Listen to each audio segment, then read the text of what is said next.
নরসিংদীতে ট্রাফিক কন্ট্রোলের নিয়ন্ত্রণে থাকা একদল শিক্ষার্থী একটি প্রাইভেট কারে তল্লাশি চালিয়ে ৮৮,৫০,০০০ টাকা সহ ৩ জনকে আটক করেছেন। শনিবার দুপুরে ঢাকা সিলেট মহাসাগরের নরসিংদীর সাহেব প্রতাপ মোড় এলাকা থেকে তাদের আটক করা হয়। আনসার ভিডিটির জেলা কমান্ড্যান্ট অ্যাডজুটেন্ট মোহাম্মদ জাহিদুল ইসলাম এ তথ্য নিশ্চিত করেছেন।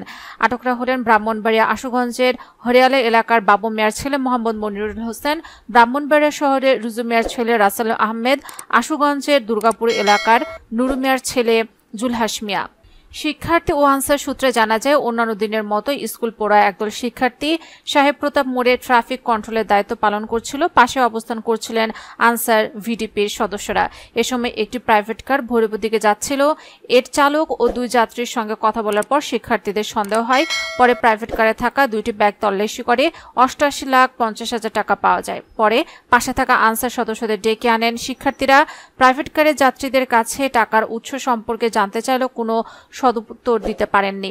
এরপর বিষয়টি সেনাবাহিনীকে জানানো হলে একদল সেনা সদস্য গিয়ে টাকা ও গাড়িসহ 3 জনকে জেলা প্রশাসকের কার্যালয়ে নিয়ে যান। কার্যালয় সম্মেলন কক্ষে জেলা প্রশাসকের নেজারত, ডেপুটি কালেক্টর ও নির্বাহী ম্যাজিস্ট্রেট শিহাব শাহরার অভির উপস্থিতিতে এসব টাকা গণনা করা হয়। গণনা শেষে দেখা যায় ৮৮,৫০,০০০ টাকা রয়েছে সেখানে। ওই 3 জনকে জিজ্ঞাসাবাদ করেও টাকার উৎস ও মালিক সম্পর্কে নিশ্চিত হওয়া যায়নি।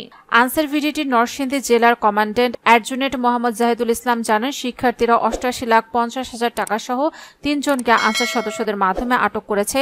টাকার উৎস ও মালিকের সম্পর্কে নিশ্চিত না হওয়া পর্যন্ত এসব টাকা জেলা ট্রেজারিতে সংরক্ষণ করা হবে। আটক 3 জনের বিষয়ে প্রয়োজনীয় ব্যবস্থা নেওয়ার প্রক্রিয়া চলছে।